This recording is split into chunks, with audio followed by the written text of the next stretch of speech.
मैं चिराग से शादी करने के लिए कब एग्री हुई? तुम्हारे एग्री होने की मुझे जरूरत भी नहीं है। मैं तुम्हारी माँ हूँ और मुझे पता है what is best for you. इसके साथ रहोगी तो जिंदगी भर तकलीफ ही तकलीफ देखोगी, और फिर तुम्हें अपनी कंपनी के लिए भी मदद चाहिए ना। चिराग के अलावा तुम्हारी कंपनी को फिर से खड़ा करने में कोई तुम्हारी मदद नहीं कर सकता है। इस पर अनन्या ने कहा, मम्मा ऐसा नहीं है, मैं खुद अकरम सर से बात करूंगी, वो मेरी हेल्प कर सकते हैं।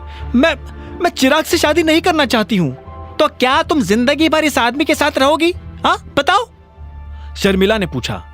नहीं, मैं इन दोनों में से किसी के साथ नहीं रहना चाहती हूँ, अनन्या ने अकड़ के साथ जवाब दी। तुम्हें अकरम की अकरम सर की मदद किस चीज के लिए चाहिए? अभिनव ने माँ और बेटी की बातों के बीच में आकर पूछा। शर्मिला क्या कह रही थी उससे अभिनव को मतलब नहीं था, लेकिन अकरम का नाम सुनकर वो समझ गया था कि वो अनन्या की मदद कर सकता है। जैसे अभिनव ने इतना कहा तो अनन्या और शर्मिला अभिनव को देखने लगे, लेकिन दोनों ने उसे जवाब नहीं दिया। इतने में राजीव बोला, अनन्या को अपनी कंपनी को फिर से खड़ा करने के लिए कुछ पैसों की जरूरत है।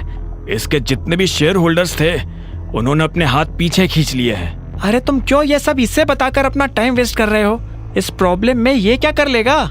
जाकर उन शेयर होल्डर्स की भी वैसे ही पिटाई करेगा जैसे उस लड़के की कर रहा था। शर्मिला ने अभिनव को और सुनाते हुए कहा और आगे बोली, तुम मेरी बेटी का पति बनकर ज्यादा दिन तक नहीं रहने वाले हो। अगर इसने चिराग से शादी नहीं की तो मैं इसके लिए उससे भी बढ़िया लड़का लेकर आऊंगी, पर यू नेवर। इतना कहकर शर्मिला अपने कमरे में चली गई। राजू ने भी फोन उठाया और अंदर चला गया।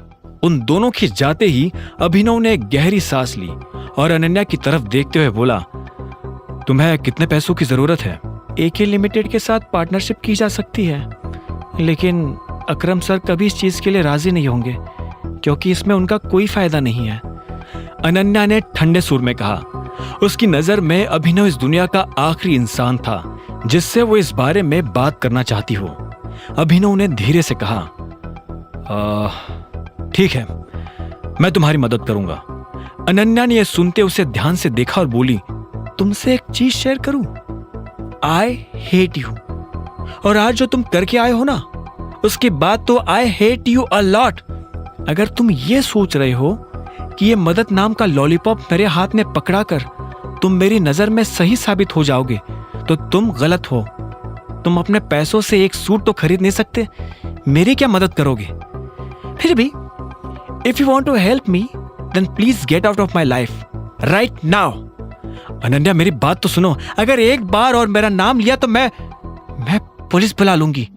इतना कहकर अनन्या ने गुस्से में अपना फोन उठाया और अपने कमरे की तरफ बढ़ने लगी। अभिनव को समझ नहीं आ रहा था कि वो कैसे अनन्या को समझाए। उसने गहरी सांस ली और हिम्मत करके उसके पीछे जाने लगा।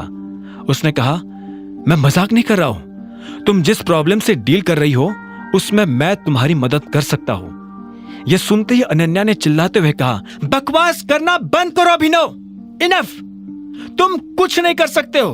Ananya trust me, I have a job. मैं अकरम सर की कंपनी में मैनेजर की पोस्ट पर काम कर रहा हूं, अभिनव ने आखिर में कहा। यह सुनते ही अनन्या को हंसी आ गई और वो बोली, ओह अच्छा, तो तुम्हें क्या लगता है कि तुम्हारी पोजीशन परमानेंट है? हो सकता है कि आज अकरम सर तुम्हारे ऊपर तरस खा रहे हो, लेकिन कल वो तुम्हें लात मारकर बाहर भी कर सकते हैं। तुम और तुम्हारे जैसे हजारों लोग उसके लिए कुछ भी नहीं है, समझे? इतना लताड़ने के बाद अनन्या अपने कमरे में गई और दरवाजा बंद कर दिया। अभिनव फिर से उसके कमरे के बाहर खड़ा का खड़ा रह गया था। तभी उसके फोन पर एक मैसेज आया। अभिनव ने फोन खोलकर देखा तो पाया ये मैसेज उसके क्लासमेट हरीश का था, वही हरीश जो उसके साथ डिलीवरी कंपनी में जॉब करता था। उस मैसेज में लिखा था, कल शाम को रीयूनियन है, दिए हुए पते पर टाइम से पहुंच जाना।